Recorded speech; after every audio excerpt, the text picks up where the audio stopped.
I'm so unprepared. Hold on. Why am I doing this?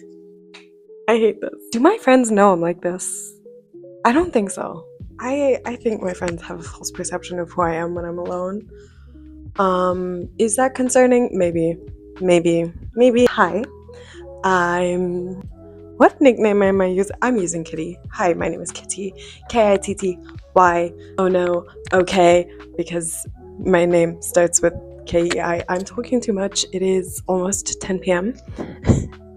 I think my friends think I'm gonna be doing this in German. But at the same time, they know that I only read in English, so maybe not. Maybe I've lied to myself. I yap a lot. Anyways, hi, my name is Kitty. I said that already. Welcome to my channel. Today, I'm gonna be doing the booktube newbie tag thing, and I thought a little bit of a bookshelf / book situation tour. I hope you enjoy. Question 1. Why did you start this channel? Low-key, I've had this channel for a while. My friend Alina is her name. She said, hey, I'll start with TikTok if you start your channel. So here I am. I'm scared. I'm so scared. I don't even know why I'm scared, because like, let's be honest, what the fuck is gonna happen? Either people see these videos or they don't, and if they don't, then no harm, no foul, and if they do, no harm, no foul. Question 2. What are some fun and unique things that you can bring to booktube? Nothing, absolutely nothing. I can bring myself, because let's be honest, there's so much out there. There's no universe in which I will have transcendent individual idea. It's not gonna happen. But I'll try. I have a whole list of like video ideas, but those are also video ideas. Oh my god, why did I say it like that? They're video ideas that other booktubers have done. Speaking of which, oh my god, okay, this was created by Brenda C in 2014. I've seen multiple YouTubers do it. Everybody kind of does it a little bit differently. Genuinely, my friends are gonna watch this and you'll be like, this is what you're like when you're alone? Really? And the answer is yes. Hi, welcome to my real personality. I'm joking. I think it's a like English thing where I feel personally that I can express myself better in English, and because of that, I yap. Question 3. What are you most excited for about this new channel? I don't know. See where it goes. I don't know if this is forever gonna be like a book channel, or if at some point I'm gonna develop other hobbies that I want to share. And if I do, you'll see them. I can't tell you that right now. As you can tell, I move around a lot. I'm standing right now. This is a standing desk, which gives me the freedom to move around quite a bit. Yeah, I don't know. I'm excited to see where it goes. Maybe to see what content I do. Maybe to see if I ever get better at doing content. Maybe to see how long I do it. Why do you love reading? How do I explain that? I just do. It's a comfort to me. It always has been. I've been in the biggest reading slump of my life for the last 2 years, which maybe that's another hope for this, is that it'll help me get out of that a little bit, motivate me to read a little bit more, because then I'll have more to share. But generally speaking, I find a lot of comfort in books. I always have. I've been a relatively like quiet homebody person all my life, and so things like reading have always been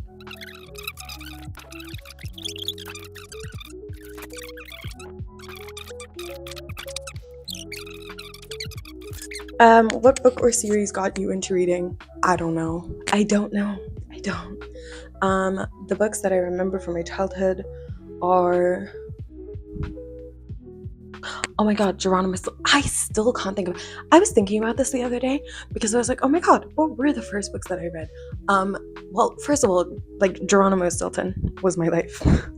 I love that little rat. It was so stupid thinking back on it, but they were so fun. They were so cool. They were so colorful. Colorful. Like, that was so cool. But I don't think I started with like proper children's books. I also don't think I started that early. Like, let me explain. I started reading when I was really, really young, but I didn't start like reading and like liking reading until I was a little bit older. So until I was like, I don't know, 10, 11. So the books that I read were very much geared toward teens. And now that I think about it, there was, oh my god, what was it called? There was a series that was like the selection series, but it was different because it wasn't the selection series. Wow, I explained that so well. God, I cannot think about it, but it was the cover had this girl on it that was in a bubble. She was wearing a dress and she was sat in this bubble and she looked so depressed. That is my biggest memory from reading, is that is where I started, and it was so bad. But I read it and I loved it because it was a little confused child who did not know what was going on. But I truly, younger me adored that series. I did. I didn't read the traditional ones until later on. Like, I didn't read Harry Potter until I was like 13, 14. I didn't read Percy Jackson until recent years. I say recent years, like 6 years ago, 7. Not that far behind Harry Potter, by the way. So I have a nostalgia like for them, but it's, I think, different from other people's nostalgia for the Percy Jackson series and the Harry Potter series, because like I read them during a very difficult time in my life, and because of that I look back at them fondly, and because I reread Percy Jackson, and don't even get me started, I'm rereading Harry Potter. I'm on the Lost Book. I hate them all. I hate them all. They're all pissing me off. Every single character in those books pisses me off. I mean, adults and children alike, they are all annoying. There is not a single redeemable character. That's a lie. Hermione, as of book 6, is still one of my favorites, and yet Thin Ice, Fred and George, Thin Ice, I love them, but Thin Ice, y'all are annoying. So yeah, and the rest of them, they truly, Rowling could have killed them all and I would have been fine. Actually I wouldn't have been, but right now I would be fine because they're all pissing me off. What questions would you ask your favorite booktuber? I don't think I would ask questions. I don't ask questions. That's very much a me problem. That is a me thing. That is a my problem. I'm very nervous around human beings, and therefore I do not ask questions, because if I ask questions, then I'm interacting with people. Honestly, maybe I would ask a question. Like, I think a lot of people would have the same answer for this, but at the same time, I think it would be interesting to hear different perspectives on it. And that's like, how do you keep reading from feeling like a chore once it's become your job? How do you make reading not feel like a chore? Especially because, like, I watched, who was it? Gavin, from Gavin Reads It All.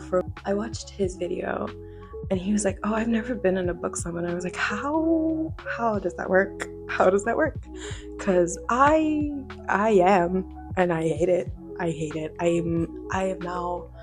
I've read a lot of books that I love this year, and yet I'm still in a mode where I'm like, I don't want to read. But, well, whatever. What challenges do you think starting a booktube channel will be the hardest to overcome? Remembering to film, and then actually finding the time to edit, because I just have to get my act together. I need to be on schedule and figure out a schedule that works for me, figuring out how booktube fits into my life. I don't know what's going to happen long term, but we shall see. When did you start reading? If I remember that. I have limited memories of my childhood. I don't know when I started reading. I started reading really, really young. But I don't remember exactly when. Where do you read? Welcome to Casa Amor. I'm joking. That's my bed. That's the only place I read because this is it. This is all I have. One day I aspire to have a library. Today is not that day. This is my apartment. This is where I read. I do want to get a chair. That bookshelf would like move, and then I want like a chair to put there next to the window so that I can read next to the window because it would be cool, and then I wouldn't always be sitting in my bed. Because I notice that I spend way too much time in my bed, and I don't like it. I don't like it. Maybe one day I'll fall asleep in a chair instead of a bed, but chairs are expensive, so that will have to wait. Number 10. Yeah, can't even count. Why are you watching this again? What kind of books do you like to read? I mainly read. What's on there? That's like 90% fantasy. Like 90. Not even 90. That's like 99% fantasy. I read a lot of fantasy. I read a lot of more fantasy. My like whole anything that isn't fantasy is on the shelf, like on my dresser. Magical realism. There's a lot of like romance in there. Like literary fiction. I don't own a lot of those. Let me give you. Oh, don't fall. I beg of you. I'll do a bookshelf tour in a second. That stack is all classics, except for one that's lying on my desk. Too root. Too. Nothing can go wrong. Oh no, it all went wrong. I haven't had TikTok the entire time, and yet somehow all of these TikTok sounds are in my head. It's a parasite. But the parasites. Okay, I think that's it. There is the final question, which is, what does your book collection look like? And for that, I would like to say, because I think I'm gonna do like a little bit of a bookshelf tour just for myself to have like a little bit of comparison. Just like in a year to look back on it, able to be like, oh my god, my collection has changed, which I think would be fun. Yeah, I'll see you there.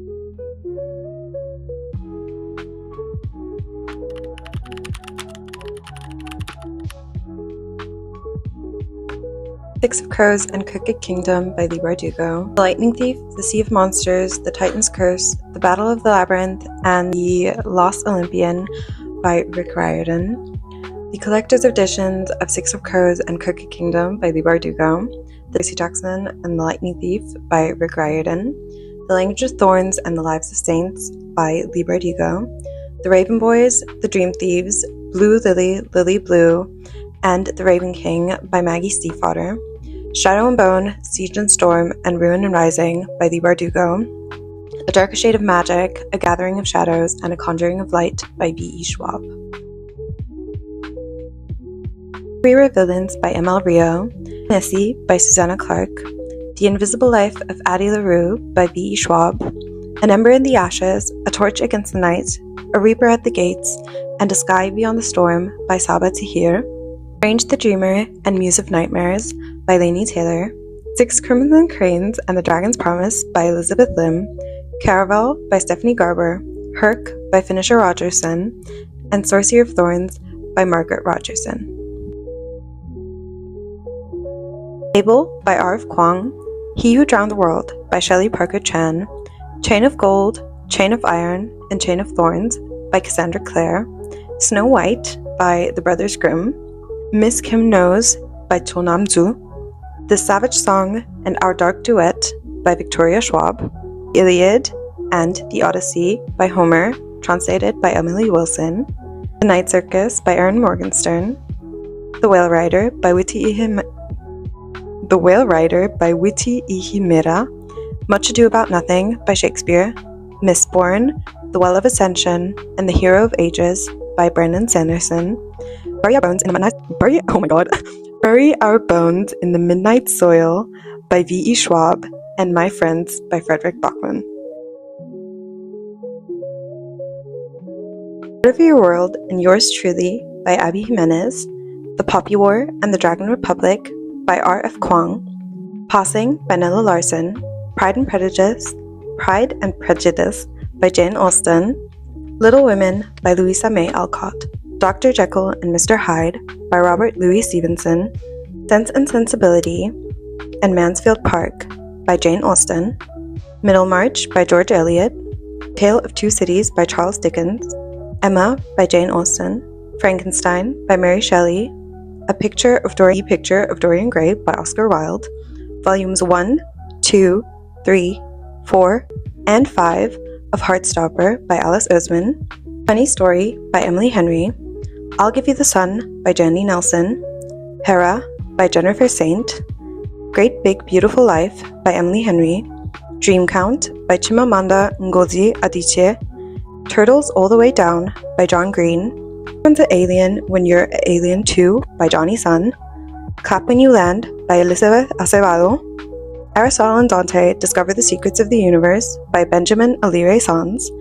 Poems for the Lost by Exurbia, Bunny by Mona Awad, The Fire on High by Elizabeth Acevedo, Kim Ji-young, born 1982 by Chom Nam-ju, Pandora's Jar by Natalie Haynes, Romeo and Juliet by William Shakespeare, The Sun is Also a Star by Nicola Yoon, The Astonishing Color of After by Emily X.R. Pan, The Song of Achilles by Madeline Miller, and Howl's Moving Castle by Diana Wynne Jones. Works of William Shakespeare, edited by Jonathan Bate and Eric Rasmussen, and Masterpieces in the Van Gogh Museum from the Van Gogh Museum gift shop. So I've been recording for way too long. I've been editing this. I can't speak anymore. We're done. Thank you for watching. Goodbye.